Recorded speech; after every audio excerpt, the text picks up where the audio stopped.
40 años. Historia de una época. Con Javier García Isaac.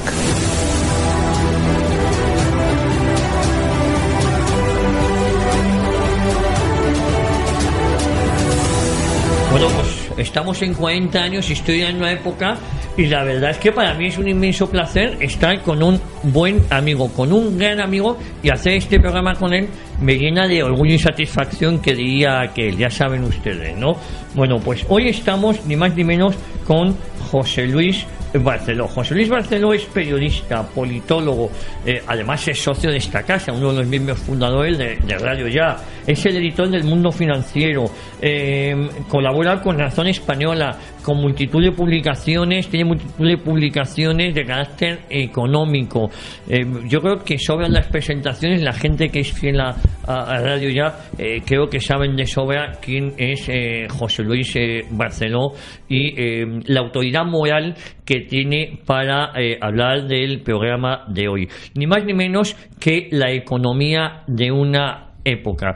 Intentar explicar, ya tuvimos en su momento aquí a Roberto Centeno, pero hoy se trata de explicar la economía de una época, la economía de la época de Franco, en qué consistió, las fases que tuvo, dar las cifras, el milagro, eso que se denominó, que nos llamaron el milagro español, no es algo que nosotros dijéramos, es algo que se decía en el extranjero cuando se referían a España, la época esa del desarrollismo, la creación de la clase media, de la que sin lugar a dudas 42 años después de muerto Franco seguimos disfrutando. Yo creo que seguimos viviendo de esas rentas cada vez más exiguas, claro.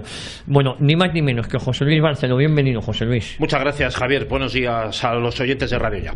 Yo digo que sobran las presentaciones porque tú eres sobradamente conocido ya en esta casa y sobradamente conocido el trabajo que has realizado en infinidad de medios, y luego ya directamente es el editor de mundofinanciero.com, el que desea estar informado no solo en lo económico, es de obligado cumplimiento todas las mañanas, echar un vistazo a mundofinanciero.com, colaborador habitual también de Razón Española.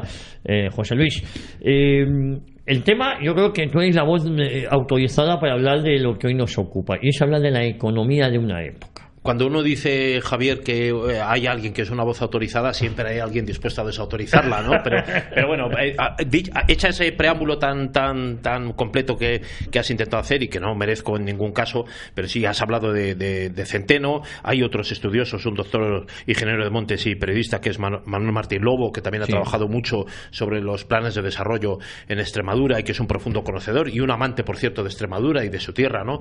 Un ambientalista y un gran conocedor de su territorio, y otros muchísimos, ¿no? Ahora mismo estamos en un momento, Javier, y lo hemos comentado en otras tertulias y debates, en el que en España se está apelando a lo que ocurrió hace 80 años y que ocurrió durante la España de Franco, y se está metiendo el dedo en el ojo cuando llevamos más periodo de transición y de democracia que todo lo que duró el periodo completo de Franco. Es decir, Juan Carlos I como rey de España ha sido más tiempo rey de España que Francisco Franco, jefe del Estado. Y entonces lo que habría que hacer también es un poco, seguramente, entonar el mea culpa y hacer un poco autocrítica y no fijarnos tanto en los 40 años anteriores como en los 40 siguientes. O sea, deberíamos ver qué es lo que se ha hecho en esto y qué resumidas cuentas nos ha dejado este periodo, ¿no? Y cuando se habla del periodo de Franco hay mucho mito, mucha leyenda, mucha historia negra, pero habría que ir a los datos estadísticos, que sabes que son las fuentes de las que yo bebo y de las que me gusta hablar, ¿no? Fíjate, José Luis, que yo hablaba de que aquí en 40 años, en Historia de una época, le hicimos un programa con Roberto Centeno donde hablábamos del INI y de la clase media. Pero yo lo que pretendía contigo no solo circunscribirnos al INI y de la clase media, sino explicar cómo Franco, cuando hablamos de Franco no me gusta personalizar, pero bueno, ya que se hace para que nos entendamos, ¿no? Porque al fin y al cabo Franco es la cabeza visible y la que puso y quitó ministros y se apoyó en gente válida o no válida, lo vamos a ir viendo a lo largo del programa. Pero sobre todo importante saber la España que recibe el régimen de Franco en el año 39, ¿no? Bueno, tiene efectivamente ahí, claro, al acabar la guerra, la situación de España al acabar la guerra era la de un país azotado completamente por un conflicto desastroso, que fueron también un poco el ensayo de lo que sería después la Segunda Guerra Mundial. Queda completamente destrozado, la producción agrícola cae un 20%, la cabaña equina pues descendió un 26%, la bovina un 10%, la producción industrial cayó más de un 30%, es decir, prácticamente irrecuperable. Hubo un agotamiento total de las reservas de oro y de divisas, como sabemos también, porque fueron evacuadas a otros países como México, etcétera, por el gobierno republicano, es decir, que desaparecieron también las reservas, y hubo un deterioro total de las infraestructuras, carreteras, puentes, puertos fueron destrozados en la guerra, también las líneas ferroviarias, es decir, no había comunicaciones interiores, las carreteras estaban totalmente, tenemos que hablar que eran de unas carreteras y unas vías, unas pistas que databan de principios de siglo y que son totalmente destrozadas, es decir, el punto de partida al tomar el gobierno de España al acabar la guerra civil en el año 39, pues es realmente desastroso. A consecuencia del conflicto y de manera inmediata, pues el nivel de renta cayó y el crecimiento de PIB durante los años 40 pues fue tan reducido al acabar la guerra que no se recuperó esa situación hasta 1953. Se empezó a recuperar el valor que había al principio de la guerra, en 1935, ¿no? O sea que estamos en un momento en el que lo que se implanta es realmente, y cuando se habla de ese periodo de autarquía, que es realmente el periodo que incluso se autodefine así, los primeros gobiernos de Franco, pues eso es un periodo que realmente lo que se implanta es una economía de guerra, claro, Javier. Pero fíjate, José Luis, vamos a detenernos aquí, porque yo creo que en el régimen de Franco hay como tres fases, ¿no? Ese periodo de autarquía, los años 50 que hablan del decenio bisagra, y lo último la expansión de los 60 con ese plan de estabilización y liberalización que se inicia en el año 59, ¿no? Pero en este primer periodo, claro, cuando se habla de autarquía como crítica, si quieres empezamos con este primer periodo. Podemos hacerlo, sí. Claro, la autarquía, y es la pregunta que yo te hago, no es un deseo de que España diga queremos una autarquía, no, es que nos obligan a tener una autarquía, ¿no? Bueno, corrígeme. Había ya desde periodos anteriores un intento de encuadrar a España en una autodefensa económica, ¿no? Hay que recordar que a finales del siglo XIX ya se empezó a detectar un reforzamiento progresivo de un modelo de crecimiento e industrialización denominado nacionalista en aquella época, que los gobiernos de Cánovas del Castillo pues supusieron el inicio de ese carácter proteccionista y un poquito aislacionista, que ya era un prólogo menos, y incluso los discursos de Cánovas pues vemos que decía que la economía política tiene que aceptar el concepto de patria y someterse a él, es decir, que había una inspiración patriótica de la defensa de un diseño económico propio, ¿no? Autárquico. La patria, decía Cánovas, es una asociación de productores y de consumidores con objeto de producir para ella y de consumir dentro de ella, o sea que ya había una defensa de una planificación económica nacional mucho antes de que llegara la guerra civil. Lo que pasa es que en lo que desemboca España al acabar la guerra es en la necesidad de una tarea ingente de reconstrucción, ¿no? Y ahí pues tenemos que ver cómo la autarquía pues era concebida por las autoridades en aquellos tiempos, no solo como una respuesta a esa situación de emergencia, sino también pues un momento en el que el mundo también había escasez, no era tampoco una verdadera política de Estado como tal, ¿no? El gobierno, con el propio Franco a la cabeza, pues tenía una idea sobre cómo se tenía que reconstruir esa España en un momento en el que estábamos a puertas también de la Segunda Guerra Mundial y que incluso iniciada ya la reconstrucción de España, Europa estaba ya también aislada en un conflicto mundial como era la Segunda Guerra Mundial. Estamos hablando de que esta reconstrucción empieza el año 39, que es justo cuando empieza también la Segunda Guerra Mundial, ¿no? Pero fíjate, efectivamente la palabra autarquía, que ahora yo creo que se ha malinterpretado, tú nos hablabas de Cánovas del Castillo, que se habla de autarquía como un país que es autosuficiente para generar riqueza por sí mismo sin ayuda exterior. Pero claro, la España del año 39, España no tenía aliados, a pesar de que había sido bastante leal, para que no nos vamos a engañar, con el Reino Unido. Pero el Reino Unido tampoco estaba para echar cohetes a partir del año 40, sobre todo al inicio de la Segunda Guerra Mundial. Pero España, yo creo que incluso esa neutralidad que mantiene era para no perjudicar su propia economía, ¿no?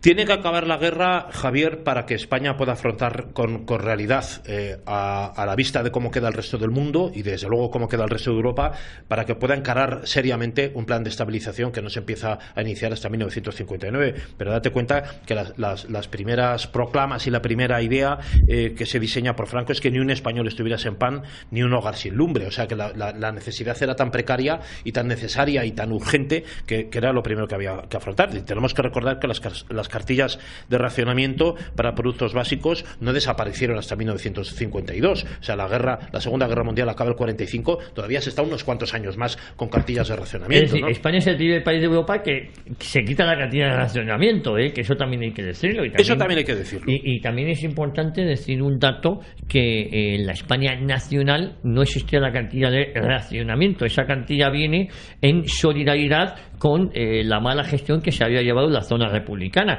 que al final, en solidaridad con esa otra media España, hubo que generalizar la cartilla de racionamiento, pero esa zona republicana había sido muy mal gestionada, por no hablar de que, si no me equivoco, José Luis, tú sabes de esto, la economía estaba basada en el patrón oro, y el oro había desaparecido de España. Es que España no tenía oro. Hemos hablado que una de las consecuencias era que, bueno, pues precisamente la desaparición de las reservas de oro en el Banco de España. Ya el gobierno de Burgos del 36 y 38 emite un papel moneda que es mucho más creíble sin reservas que el propio republicano, que se queda con las reservas del Banco de España, ¿no? Que por cierto luego desaparecen, ¿no? Sí. Entonces los billetes de 500 y 1000 pesetas de la época de Franco, del 36 y de Burgos, que por cierto se imprimen en el Reino Unido, tienen mucha más credibilidad como moneda que la moneda republicana, y es simplemente por la gestión económica, porque una de las cuestiones que se hace ya desde el año 37 y 38 pues es una austeridad enorme en el gasto, una planificación de la economía, la aprobación de unos presupuestos que por cierto acuden al endeudamiento, a un endeudamiento controlado, pero es un endeudamiento porque no había otra manera de financiar ni los costes de la guerra ni desde luego la reconstrucción. Pero hay que pensar que ya entre el año 36 y 38 se están planificando, por ejemplo, parece mentira, ¿no?, que en plena guerra civil el gobierno de Franco estuviera ya instaurando planes, por ejemplo, de repoblación forestal o de distribución de agua o de regadíos. Es decir, que ya se estaba con una idea no de que se iba a ganar la guerra, pero sí de que el territorio bajo el que se tenía el control se tenía que planificar económicamente, y eso es lo que respaldó realmente la economía y proyectó el gobierno de Franco a una credibilidad fuera mucho mayor de lo que se suele decir. José Luis, tenemos efectivamente en este periodo de autarquía que podemos definir que va del año 39 al 49, o del año 39 al 50 más o menos, sí. Antes de meternos en ese periodo bisagra, que los expertos han denominado este periodo bisagra, acaba la Segunda Guerra Mundial en el año 45, España hay un bloqueo internacional a España, nos apoyan algunos países hispanoamericanos como es Argentina, ¿no?, la famosa carne de Argentina. Hace relativamente poco en esta misma casa hicimos un programa sobre las relaciones de Franco Perón, España y Argentina, y no es que nos regalaran la carne o los cereales, es que nos lo pusieron a muy buen precio, y España fue muy buen pagador, nos dio unos créditos a muy bajo interés y España pagó. Pero claro, llega el plan Marshall a Europa. España queda fuera de toda ayuda en la reconstrucción de Europa, ¿no? Sí, bueno, fíjate que estamos diciendo las cartillas de racionamiento para productos básicos no desaparecen hasta el año 52, pero hay que decir que Franco y el presidente de los Estados Unidos se ven en el 59, pero ya en el 1953 se firma con Estados Unidos los acuerdos de defensa mutua y ayuda económica que comprendían la apertura a bases militares norteamericanas a cambio de recibir ayuda financiera. La cuantía de eso hasta el año 63 se fijó en 1.523 millones de dólares, que es desde luego menos de lo que era el plan Marshall para otros países. Es verdad que el plan Marshall se implanta en países que habían sido perjudicados por la Segunda Guerra Mundial. A España no le hizo falta esto, como tú bien acabas de citar, y una de las cuestiones que se desbloquea en la política exterior de España es que es reconocido como aliado dentro del circuito de los países occidentales y los países de los que conformarían la Alianza Atlántica mucho antes de lo que se piensa, ¿no? Porque ya en el año 53 se firman estos acuerdos. Es decir, tiene que llegar el fin de la Segunda Guerra Mundial para que se clarifique toda la política exterior europea, y en esto entra desde luego España como uno de los aliados pivote de Estados Unidos en el continente europeo. Pero tiene que pasar todo esto, con lo cual tiene que acabar veces... la Segunda Guerra Mundial. Lo que clarifica todo es la Segunda Guerra Mundial. Pero España, y a pesar de lo que se dice y lo que pueda entrañar cuando se califica de dictadura el régimen de Franco, etcétera, pues realmente España sí se plantea desde el principio como un aliado de la OTAN, de Estados Unidos, perdón, de la OTAN no, por una razón muy sencilla. Es que si bien se habla de las potencias del eje cuando está la Segunda Guerra Mundial y está desarrollándose, España se mantiene neutral, porque sí hay una neutralidad real, aunque a lo mejor hay una adhesión ideológica, y de hecho hay una división que se envía al frente de Rusia, pero no hay una participación de España que sale de la guerra literal con el eje que mantenía Berlín con Roma, ¿no? Y hay otra cuestión que califica a Franco como una persona, un militar muy inteligente, que es verdad que es un militar que gana una guerra, mientras que Benito Mussolini y Adolfo Hitler pues eran unos señores que les gustaban los uniformes pero eran civiles, o sea, y pierden una guerra, o sea que es distinto, ¿no? Claro, Franco gana una guerra y es un militar que la gana, un general, mientras que los otros señores eran unos señores políticos que les gustaba los uniformes y la pierden, o sea, hay una calidad distinta, ¿no? en las personalidades políticas que la historia pues ya ha calificado, ¿no?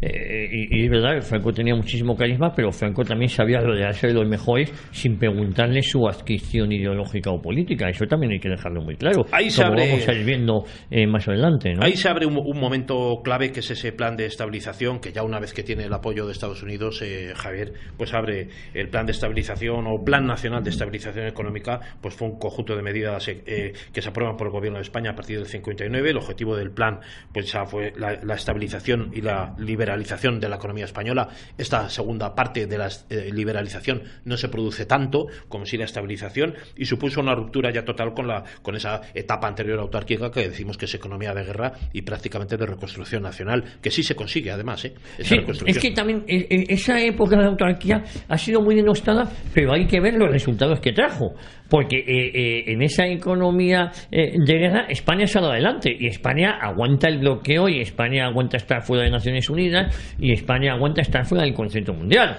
Es decir, que no es poca cosa lo que se consigue en esos 10 años de aislamiento que tiene España. Menos, no tanto, hablo de 11 años, del 39 al 50 prácticamente, ¿no?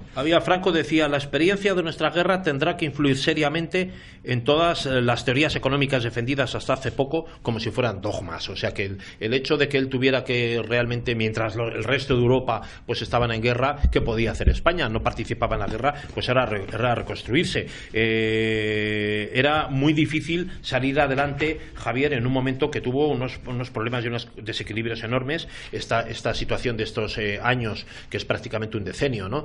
De reconstrucción de la guerra, estando el resto de Europa en guerra, pues evidentemente plantea muchísimos problemas. El incremento del coste de la vida llegó al 15% en el 56, aumentó la deuda pública enormemente, el déficit comercial fue muy elevado en la balanza de pagos, y esto tuvo una consiguiente reducción de las divisas hasta mínimos históricos. Es verdad que tampoco ni siquiera había reservas de oro. De igual manera, pues existían licencias de importación por un valor de 200 millones de dólares, pero no se conseguía exportar. O sea, era muy difícil porque Europa estaba prácticamente incomunicada, y también hubo una reconstrucción luego después del resto de Europa a partir del año 45, ¿no? Entonces también hubo unos antecedentes del plan de reconstrucción. Por ejemplo, en febrero del 57 se propone un cambio de gobierno amparado por Carrero Blanco. Supuso una pérdida de influencia de los sectores en este sistema más autárquico, y ahí pues empezaron a aparecer la entrada de un grupo de ministros que eran bastante técnicos y algunos economistas muy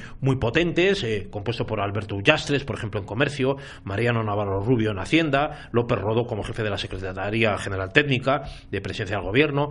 De ahí dependía también además la Oficina de Coordinación y Programación Económica. Todos ellos tenían una orientación católica y una buenísima preparación intelectual en el campo económico, y estos ministros pues tomaron pronto conciencia de lo insostenible que era ese momento en el que estaba pues el incremento del coste de la vida, ese aumento de la deuda, y que había que hacer rápidamente, tomar otras medidas. Que había, entre otras, fue la unificación de los tipos de cambio existentes, que eso fue clave, porque en aquel momento todavía el proteccionismo estaba perjudicando las exportaciones, porque había un tipo que lo regulaba paralelo con la libra, y eso era muy difícil mantenerlo, sobre todo si lo que quería España era exportar, que ya empezaba a tener producción industrial y agraria suficiente para poder exportar, pero la tasa de cambio no favorecía las exportaciones. Pero fíjate, estamos hablando de que España, el país está absolutamente destrozado. En estos 10 años se empieza ya a arreglar infraestructuras, se empieza a arreglar cuestiones básicas, y empezamos a generar una pequeña industria que luego llegó a ser una gran industria.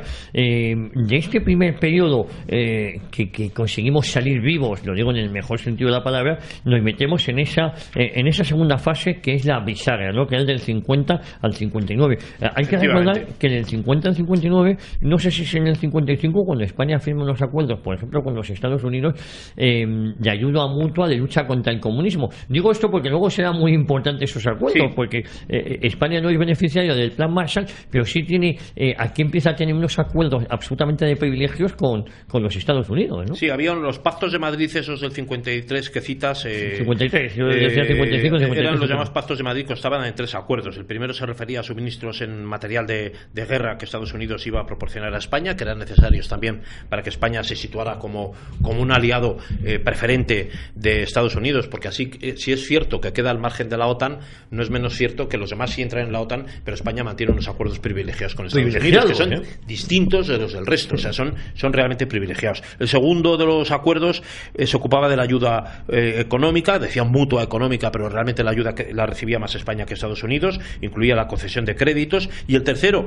que era muy importante, se refería a la ayuda para la defensa mutua que estamos comentando, que consistía en el establecimiento de bases militares que otros países en el marco de la OTAN ni siquiera podían aceptar. O sea, esa situación era importante, eran bases militares en el territorio español, aseguraban ya que España estaba desde luego en el marco de lo que era el Occidente contra el Imperio Soviético, contra el comunismo, y esto desde luego fue clave para encuadrar a España dentro del grupo de países que tenían en los que se podía tener confianza, ¿no? Claro, no había duda de que España estaba. Que primero tenemos una autarquía que en gran parte es obligada, y aún así aguantamos y salimos vivos de la autarquía. Después entramos en esta fase que hemos denominado bisagra, que podemos denominar entre el año 50 y 59, pero esa fase bisagra tampoco es baladí, porque se firman estos acuerdos tan importantes con los Estados Unidos. Son claves esos acuerdos. Son claves. Y luego ya entramos en la fase de auténtico desarrollismo, que es del 59, yo diría, pues hasta la muerte del general Franco, ¿no? Te digo,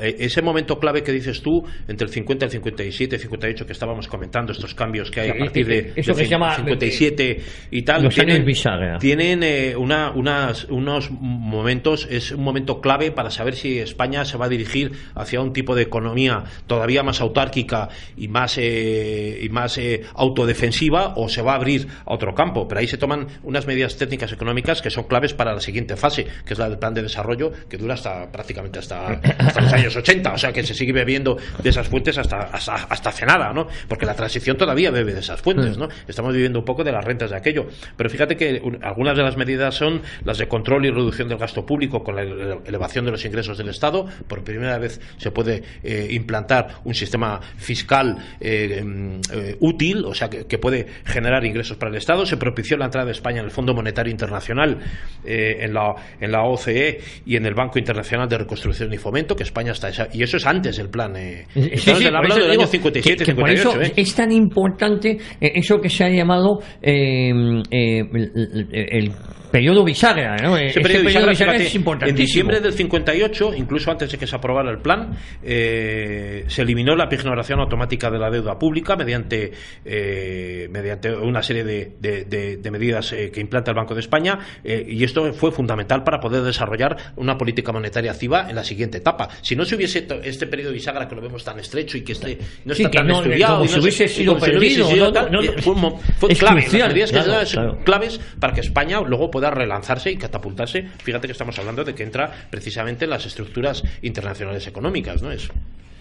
Por eso yo le doy mucha importancia, nos vamos a ir a publicidad en un par de minutos, pero por eso yo le doy muchísima importancia, José Luis, a este periodo bisagra, ¿no? Insisto, salimos de la autarquía, una autarquía obligada a pesar de que es verdad que en Europa a primeros del siglo XX existe cierta creencia a ese proteccionismo, pero no solo en España, sino un proteccionismo bien intencionado en decir, bueno, primero voy a intentar que mis productos hacerme autosuficiente y tal, pero es verdad que en una economía globalizada como era hacia la que íbamos, eso era muy difícil. Mi padre España se ve obligada a esa. Bueno, mi padre hizo unos libritos ahí, porque mi padre estuvo en el Plan Guadalajara, estuvo para la presidencia del gobierno como asesor económico, sabes que era economista, y él hizo un par de libritos justo en aquellas épocas, estamos hablando yo creo que hasta el año 55 así.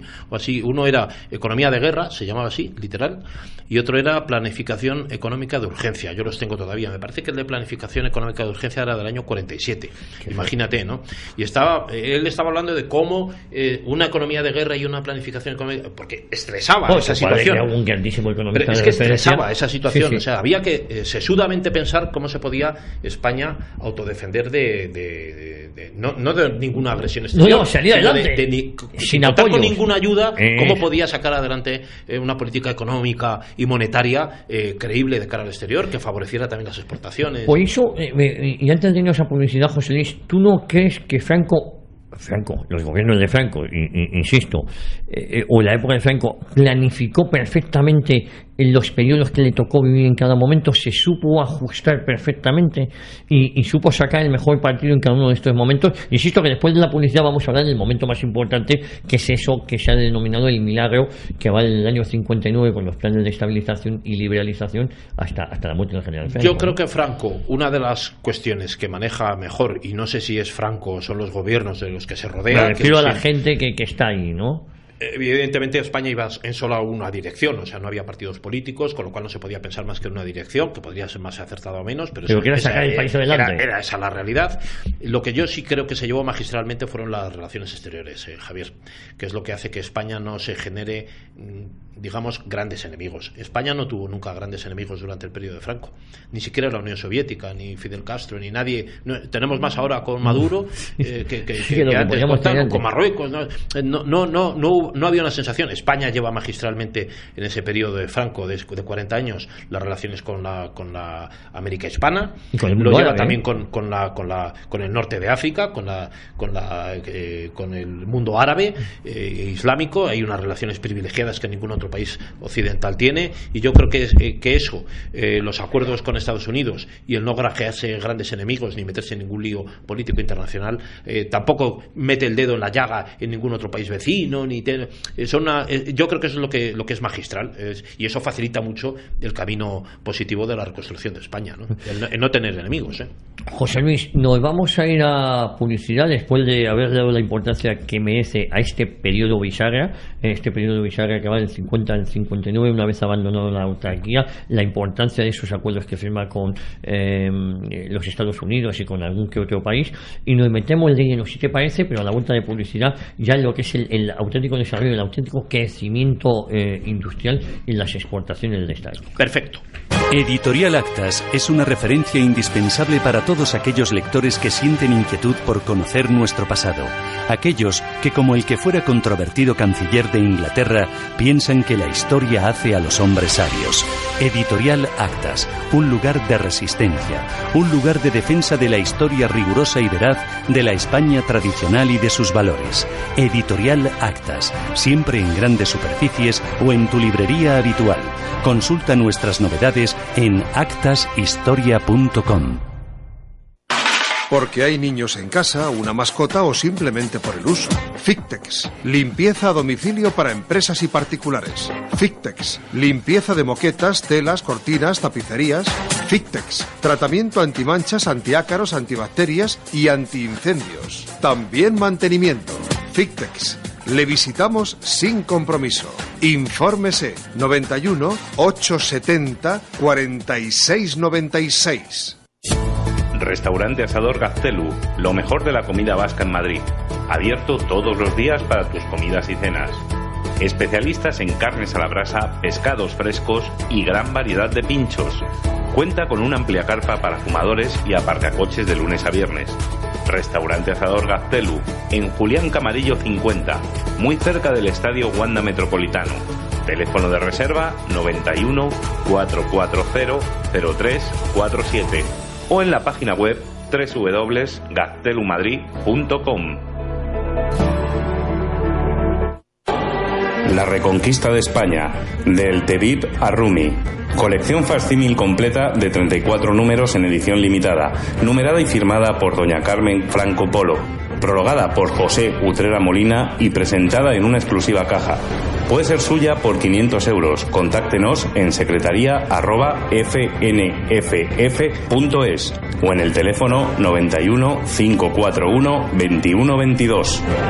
Repetimos, secretaría@fnff.es o en el teléfono 91 541 2122.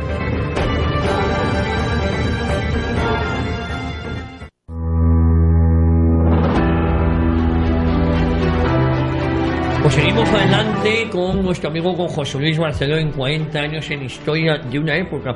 Hoy tratando un tema que yo creo que es crucial para entender la España de Franco. Frente a los cuentos, frente a las mentiras, frente a las tergiversaciones, el economista, el periodista José Luis Barceló, el politólogo, insisto, socio, amigo de esta casa, editor de mundofinanciero.com, colaborador de otras publicaciones como Razón Española, tan prestigiosa esta Razón Española. Estamos dando cifras concretas de lo que fue la economía de estos 40 años. Hemos hablado del periodo autárquico, muchas veces esa autarquía no teníamos más remedio porque estábamos aislados. Hemos hablado de la importancia de este periodo bisagra, que nosotros somos los expertos, ¿no? Entre el año 50, 49 hasta el 59, prácticamente otros 10 años, y nos vamos a meter de lleno a partir del año 59 con los planes de estabilización y liberalización, José Luis, cuando ya se produce el boom, el desarrollo del que hoy día seguimos disfrutando, ¿no? ¿Cómo es este periodo? ¿Cómo es esta fase? Estos periodos de liberalización, quiénes son los ministros, las grandes economistas que están detrás y que éramos la envidia de Europa y del mundo, ¿no? Estábamos creciendo a un ritmo nunca antes conocido, y yo creo que ningún país en la historia de la humanidad va a volver a conseguir esas cifras de crecimiento que consiguió España. No hay paragones, ¿verdad? Pero fíjate que de aquellos momentos de reconstrucción nacional, pues ya en el año 40 se utiliza un truco contable, que claro, estamos recién acabada la guerra, ¿no? Para liquidar los atrasos de los gastos de la guerra civil, lo que había supuesto esta guerra fratricida, y a partir del 47 los ministros que siguieron a José Larraz, que fueron Joaquín Benjumea y Francisco Gómez de Llano, continuaron con esa práctica de equilibrio presupuestario, evitando, Javier, el déficit. Esto supuso una estrategia que lo que intentaba era limitar el gasto público a un nivel bajo de recaudación que prácticamente no existía, estaba en encefalograma plano, no había un sistema fiscal, y bueno, pues esto intentó extender un poquito la cuestión del endeudamiento, ¿no? Entonces es a partir del 59 cuando se elabora un plan que cuenta con los economistas Juan Sardá y Enrique Fuentes Quintana, fue aprobado por el gobierno mediante un decreto ley que fue el 21 de julio del 59 y refrendado por las Cortes el 28 de julio del 59. Venció alguna resistencia interna que quería continuar todavía con un proteccionismo a ultranza, todavía no se veía claro, a pesar de que se habían firmado ya los acuerdos con Estados Unidos, ¿no? Hay que recordar que el año 59 es el año que viene Eisenhower a España, ¿eh? Es el año 59. Todo presidente norteamericano, que además un auténtico mito de la Segunda Guerra Mundial, porque hay que reconocer que Eisenhower es el que gana la Segunda Guerra Mundial, ¿no? Sí. Por lo menos todos los generales. Ese apoyo, la verdad que Franco se lo tiene que agradecer, porque es un apoyo no solamente digamos material, con firma de documentos y con acuerdos, con 3 acuerdos como hemos visto muy importantes, pero con otros muchos, ¿no? Y con la construcción de bases militares, con apoyo financiero a la reconstrucción nacional, etcétera, sino que también lo hace con una estampa, ¿no? Que es una fotografía que queda de por vida ahí y que es un apoyo real. O sea, es que no es que Franco intenta ir allí o enviar un ministro o ver si se firma el acuerdo, sino que es que Eisenhower viene a España y se pasea por las calles de Madrid, ¿no? Con lo cual esto es una estampa física y muy clara de que Eisenhower, que también era militar, tenía respeto a Franco, y de que ese respaldo era fundamental. En el momento en el que estaba la España de Franco era fundamental, y Franco ya había demostrado también que era una persona fiable en el contexto internacional y desde luego en el contexto también de la línea ideológica, ¿no? Dónde estaba situada España, lo que quería hacer España, por qué quería apostar, eso seguramente había quedado claro ya, ¿no? Oye, José Luis, ¿en qué consisten esos los planes de estabilización? ¿Qué es lo que supone para España? Dar seriedad, ¿no? Dar un cuerpo, una columna vertebral a la economía española, ¿no? Claro, bueno, pues el plan marca una serie de objetivos muy importantes a conseguir, ya superada la etapa de reconstrucción. Uno de ellos es la estabilidad económica, o sea, lograr esa estabilidad económica, que se potenciara mucho más la capacidad exportadora de España, que hubiera un equilibrio en la balanza de pagos y un robustecimiento de la moneda que no dependiera tanto de cambios ficticios como se habían mantenido hasta ese momento, porque si bien es verdad que parece que España había acudido mucho al endeudamiento, hay que decir que era un endeudamiento ridículo, porque era tan mezquino el sistema de gasto público que había, tan limitado, que tampoco la capacidad de endeudamiento había sido enorme, ¿no? Es a partir de estos años cuando se empieza a invertir en obra pública gigantesca, en autopistas, en puertos y desde luego también en el sistema de embalses, y a partir de ahí pues todo eso lo que prevé es una liberalización progresiva de la importación de mercancías y paralelamente la del comercio también interior. Las medidas que toma este plan, Javier, pues fueron por una parte liberalizadoras y por otra parte también satisficieron esa continuidad de mantenerse en una economía austera, es decir, que no abundaba en el gasto. Desde luego todo lo que era la planificación estaba centralizada en los ministerios, y ahí pues lo que se hace es que se anuncia fundamentalmente una convertibilidad de la peseta y la elevación del tipo de cambio con el dólar de 42 hasta 60 pesetas. Esto permite una equiparación con el resto de las divisas. Se elevan también un poquito los tipos de interés y se limita la concesión de créditos bancarios. Se congelan los salarios, que eso es una parte fundamental cuando ya habían escalado y luego se va retocando en los años sucesivos, y se fomenta también y se da vía libre a la inversión extranjera con una nueva legislación sobre inversiones exteriores, que esto lo están haciendo ahora países que están en vías de desarrollo, pero que ya lo hizo, Franco ya lo hizo, ¿no? Oye, importante, este plan de estabilización, yo creo que tenemos que nombrar aquí a Juan Saldá y a Enrique Fuentes Quintana, ¿no? Que son las almas de estos primeros planes de estabilización. Oye, has comentado el fomento de la inversión extranjera, ¿no? ¿Varía la legislación para que empresas con capital extranjero pudieran invertir en empresas españolas, cosas que hasta la fecha no se podía? Bueno, claro, y además hay unos resultados inmediatos que son además tomados como modelo de cambio económico, ¿no? El año 59, Javier, se produce un superávit de la balanza de pagos por primera vez en 81 millones de dólares. Las reservas de divisas empiezan a crecer. La suma de reservas exteriores y créditos a corto plazo pues pasaron de presentar un valor negativo o incluso nulo de 2 millones de dólares pues a un saldo positivo cercano a los 500 millones de dólares en el año 60. O sea, salta en prácticamente 12 meses, se salta de 2 millones en negativo a 500 en la reserva. Es que se reduce la inflación, que no era una inflación porque no tenía tampoco un sistema de precios ni había una capacidad de consumo real del español, pero se reduce del 12,6% en el 58 al 2,4% en el 60. España, o sea, en 2 años, una inflación del 12%, que tampoco era para tanto, la que tiene Venezuela ahora. Por eso, tampoco era para tanto, ni siquiera nosotros mismos estamos con unas inflaciones brutales ahora, ¿no? Pero fíjate, se salta del 12,6 al 2,4% en el 60, en prácticamente 20 meses. Bueno.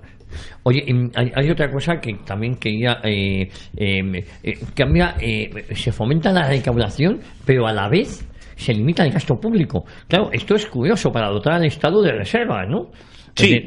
Claro, porque generalmente aquí cuando los gobiernos europeos, sobre todo el español, hacen un aumento de la recaudación es para gastárselo, para dilapidar el gasto público. España tenía un microestado, te quiero decir que no tenía cantidad de gasto público, es decir, limita el gasto público a la vez que recauda más. Tenía esa estrategia de austeridad que ahora se ha perdido, ¿no? Y incluso pues los municipios y las diputaciones pues no gastaban lo que se gasta ahora, que prácticamente no se ve. Pero bueno, hay otros datos, porque hay datos sociológicos muy importantes. Por ejemplo, se crean casi 4 millones de puestos de trabajo entre 1940 y 1970, y de esos más de la mitad se crean en los 15 últimos años. O sea que ese es muy importante, ¿no? La renta per cápita, Javier, pasa de $420 en 1970, fíjate que estamos en $420, 420, que ahora a 2.600 en 1975, O sea, estamos hablando de que se multiplica por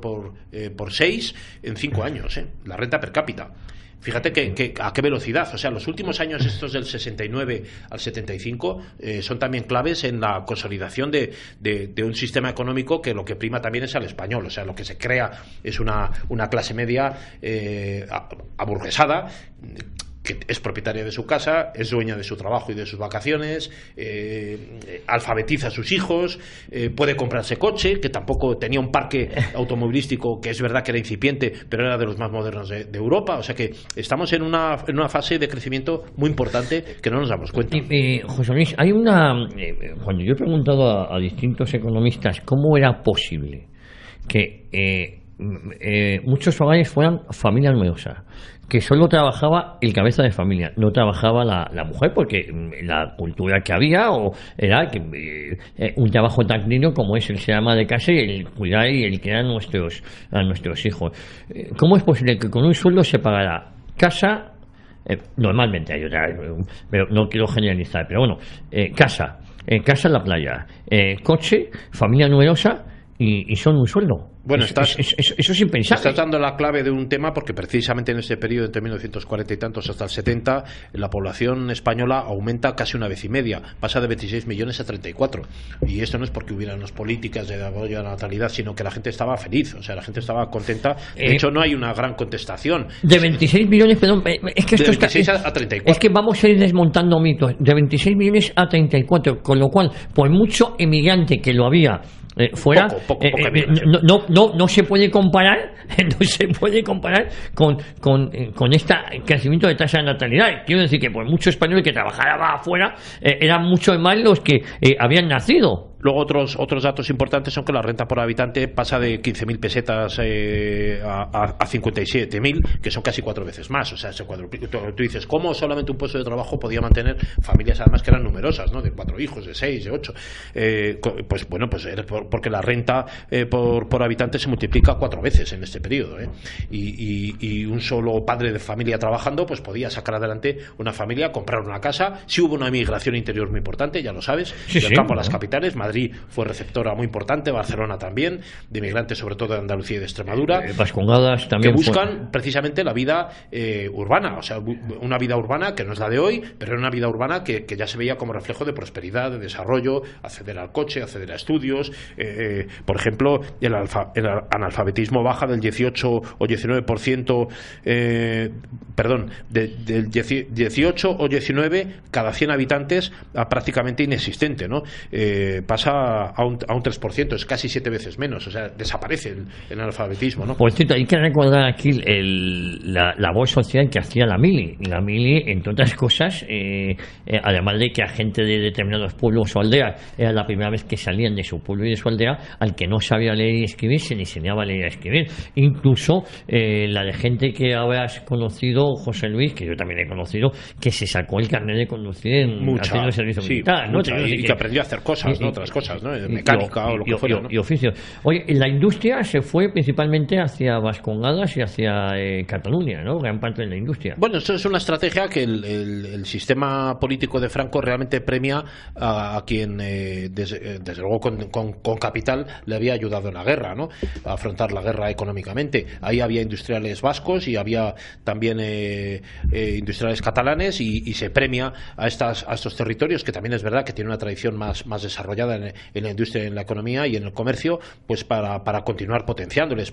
Posiblemente la estrategia si hubiese sido otra, por ejemplo Galicia, si Franco hubiese funcionado como gallego y se hubiese querido llevar toda la economía, todo el desarrollo a Galicia, pues a lo mejor no estaríamos ahora como estamos políticamente, sería de otra manera, y ni Cataluña ni el País Vasco serían tan ricos como son, ¿no? Pero es verdad que esto es importante, esto que mencionas, ¿no? La producción de carne aumenta 4 veces también, desde las 329.000 toneladas a 1,5 millones de toneladas. La de leche ocurre lo mismo, la flota pesquera también aumenta, la energía eléctrica aumenta en 15 veces, saltando de 3.600 millones de kilovatios a 56.000 millones.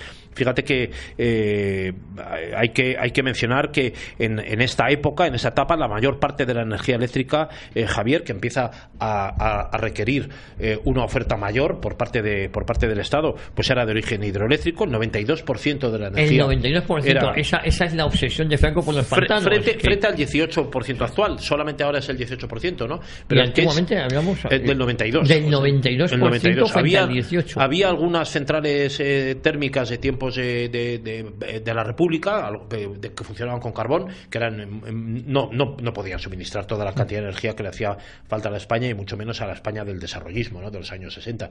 Ahí los embalses cumplen una misión de suministrar de manera barata y eficaz pues una energía eléctrica que hacía falta porque era necesaria, y de hecho todos disfrutamos de luz eléctrica prácticamente sin plantearnos, ¿no? Siempre se ha dicho que un país dependiente energéticamente nunca podía ser libre, ¿no? Y España era independiente energéticamente y hemos pasado a ser absolutamente dependiente, ¿no? Estas políticas equivocadas, erróneas, hemos abandonado la investigación en energía nuclear, la estamos comprando a Francia, que a Francia le compramos lo que a Francia le sobra.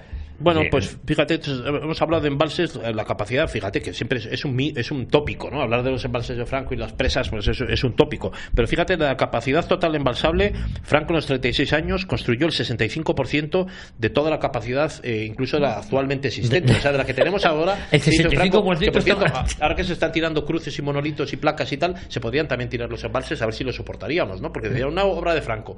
Solamente hubiera faltado que hubiese puesto quitan la placa y quitan el monolito, pero no se quita el embalse, lo que quitan es la placa de quien lo inauguró.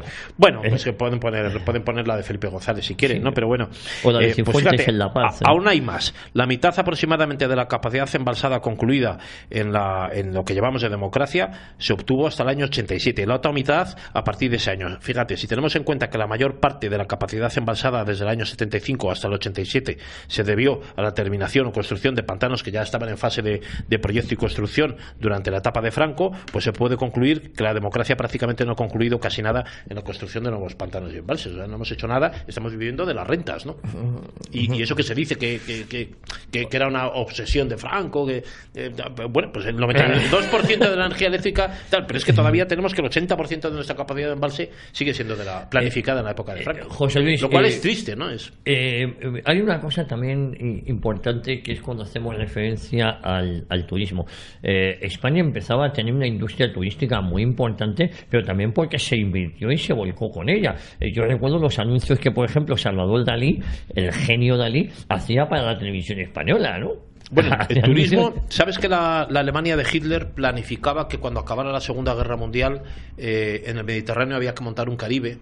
Y España era una parte fundamental. O sea, el turismo de Alemania, que por cierto sabes que eso lo han mantenido, porque Baleares y Canarias continúan siendo o sea, no lo inventó Hitler, o sea, no lo inventó Hitler esto, ¿no? Pero ya los alemanes lo inventaron los alemanes, no Adolfo Hitler. Pero fíjate, el número de turistas en España el turismo no existía, económicamente no era un pivote del PIB hasta los años 60. Se da cuenta, nunca jamás había habido turismo en España, ¿no? Corrígeme, el que se da cuenta es el que fue alcalde de Benidorm, fue el primero que empieza a apostar por eso, ¿no? Fíjate, el número de turistas pasó de 83.000 a más de 24 millones. Ahora estamos en 80 millones de turistas, ¿no? Pero 83.000 turistas. Solo personas, 83.000 personas que venían a España. A 24 millones de turistas cuando muere Franco.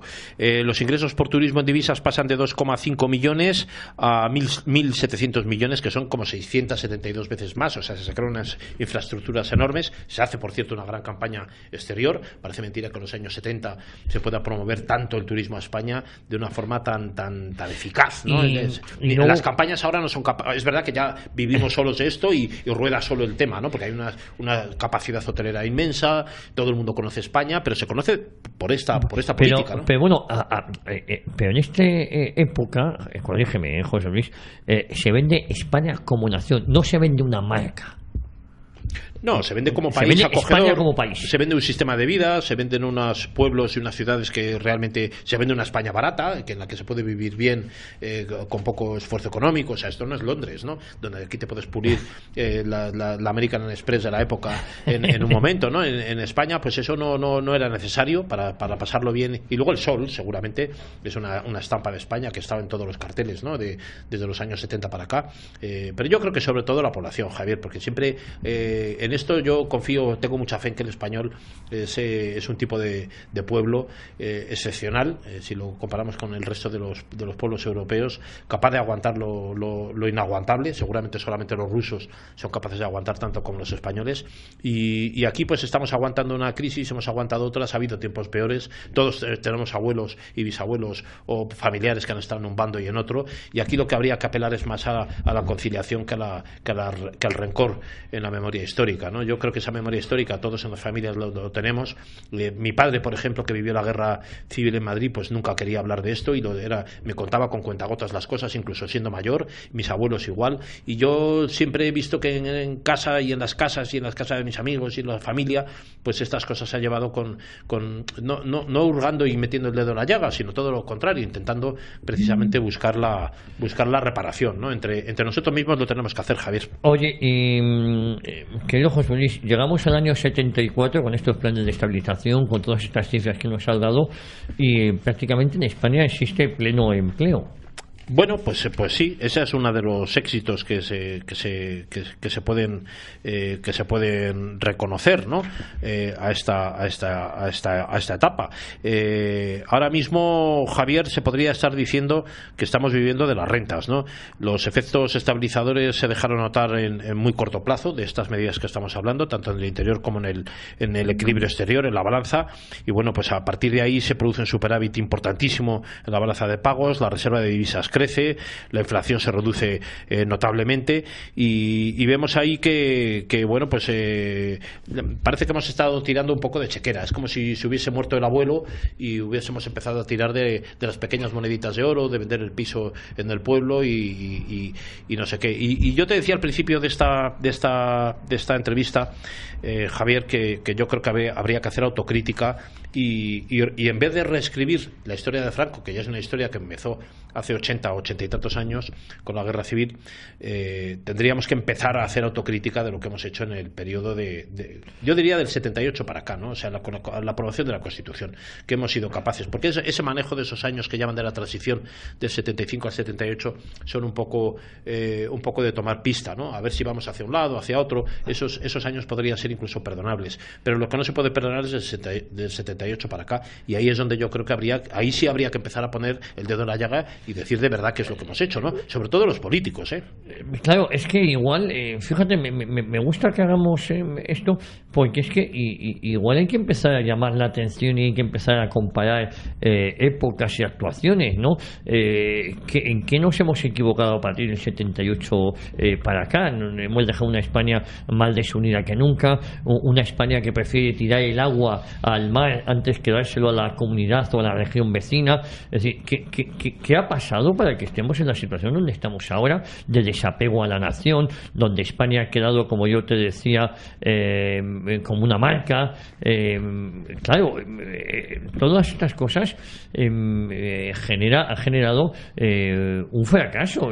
Casi me atrevería a decir que nos estamos convirtiendo en un estado fallido. Tenemos unas cotas de paro que doblan los de la Unión Europea, que nos vendieron como la panacea y no han servido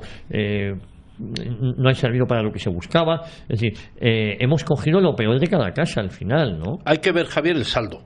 ¿Cuál es el saldo de unos 40 años? ¿Cuál es el saldo de unos otros 40 años? Sin decir aquí si uno va a ser mejor que otro, ni si políticamente, ni si las libertades, ni si no había partidos políticos o los sindicatos tal y cual, sino en resultados tangibles. ¿Cuáles son los resultados de unos 40 años y cuáles son los resultados de otros 40 años? Yo creo que hemos dilapidado la herencia que habíamos recibido, Javier. Esa es un poco la conclusión. Se ha vivido de las rentas. Esto es como la herencia en una vivienda, en una cosa doméstica, en una economía doméstica. Pues hemos recibido tal herencia y lo que hemos hecho ha sido dilapidarla, o por lo menos eso es el resultado que queda, porque es verdad que ahora hay aves, pero solo faltaría que en 40 años no hubiéramos hecho nada tampoco. Hombre, es verdad que no se han hecho embalses, pero por lo menos se ha hecho el AVE, se ha hecho alguna autopista, se ha hecho tal. Bueno, el AVE, José Luis, siendo sinceros, también el AVE con unos fondos de cohesión a cambio de destrozar nuestra industria, ¿eh? Que yo porque imagino ¿qué queda de esa industria en los años 50 y 60? 40 años de democracia, pues alguna cosa buena se habrá hecho. O sea, no se puede decir que todo es malo y alguna cosa se habrá hecho. Evidentemente han pasado 40 años. Con una gestión política solo faltaría que no se hubiese hecho nada, ¿no? Alguna cosa tiene que haber en la balanza, en el lado positivo. Pero si las ponemos las dos juntas, los logros, porque el otro régimen, pues por lo menos de forma callada, se hicieron cosas que bueno, están aquí, había una prioridad, José Luis. Se levanta el país. Y la prioridad era levantar el país. Antes que ir a votar cada 4 años, había una prioridad que era levantar este país. Se pone el país en una órbita también de respetabilidad internacional, por mucho que ahora se quiera denostar y tal, pero eso no es real. O sea, solamente hay que mirar los libros de historia, la foto con Eisenhower y las cosas que se consiguen, y España pues logra colocarse a estar, llega a ser el 10º país industrial, y el 23 país militar.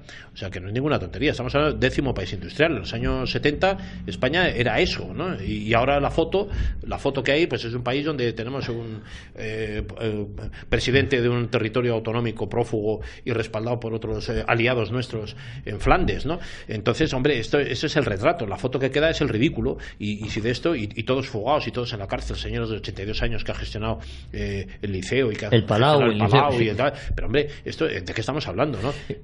José Luis, después de lo dicho hoy aquí, por ejemplo, la crisis del petróleo del año 73, España no la sufre por los acuerdos que tienes con el mundo árabe, por ejemplo, ¿no? Y la sufre en mucho menor medida que otros países. ¿Por qué? Porque no éramos dependientes. Yo te he hablado de esa inteligencia en la política exterior que creo que es clave, Javier. El no echarte enemigos, que es una cuestión. A mí mi padre también me lo decía. Tú cuando vengas tal, ponte de proa, de perfil. Procura que no te. Si viene alguien tal, porque normalmente tenemos que pensar que no sabemos si tenemos capacidad para responder a la expresión, a la hostia que nos viene.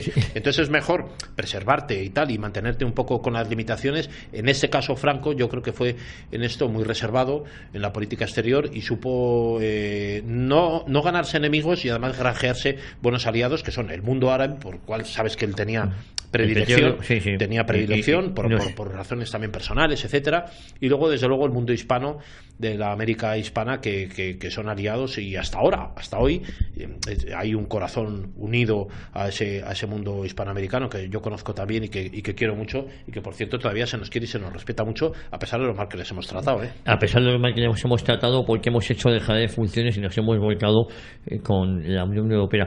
José Luis, nos quedan 2 minutos y medio para acabar. ¿Es posible que volvamos a alcanzar esas cotas de crecimiento que tuvo España hasta el año 75? Pues yo creo que habría que volver a reducir el peso político y a centralizar funciones. El Estado tiene que recuperar competencias importantes. Tiene que recuperar competencias y a la vez empequeñecerse. Y empequeñecer el Estado. Es decir, el Estado con no menos puede gente se puede gestionar mejor. Tantísima importancia como tiene ahora mismo, ni siquiera tampoco las líneas políticas. Es decir, que no hay líneas políticas, pero es el discurso político. Todo el día estamos hartos de ver constantes alocuciones de políticos que no van a ningún lado. No hay, en el mundo de las ideas no se trabaja nada, en el mundo de la dirección que España queremos tener tampoco se trabaja nada. Tú has mencionado el servicio militar, pero el servicio militar pues es una cuestión a recuperar, porque hay países como Francia o Dinamarca, etcétera, en el entorno europeo, en nuestro entorno, que lo quieren recuperar. Yo creo que hay cuestiones sobre las que hay que sentar las bases, y deberíamos coger la escoba y empezar a barrer políticos que no quieran. Que da igual, por cierto, un poco la ideología que tengan. A mí no me importa si son del PSOE, que si son del PP, de Ciudadanos. No digo de Podemos porque no los veo claros y quieren destruir el Estado, pero países que quieran respetar el sistema de convivencia que tenemos implantado, mejor, más precario o menos, yo creo que lo que hace falta es que haya nobleza por parte de los políticos, y que la vida política no tenga tanta preponderancia como tiene ahora, ¿no? Pues José Luis Barceló, gran amigo, periodista, politólogo, insisto, editor de mundofinanciero.com, que es la mejor manera de estar informado respecto a la economía. Yo creo que hemos hecho un programa muy entretenido y sobre todo muy clarificador de lo que fue la economía en esta época, en estos 40 años a los que nos referimos, José Luis. Bueno, Javier, muchas gracias por el tiempo. Espero que haya sido útil, sí. Bueno, yo te aseguro que sí, y espero, queridos amigos, espero que este programa les haya gustado tanto a ustedes como a mí me ha gustado el acompañarle. Prometemos volver la semana que viene, Dios mediante, aquí a Radio Ya, a 40 años, historia de una época.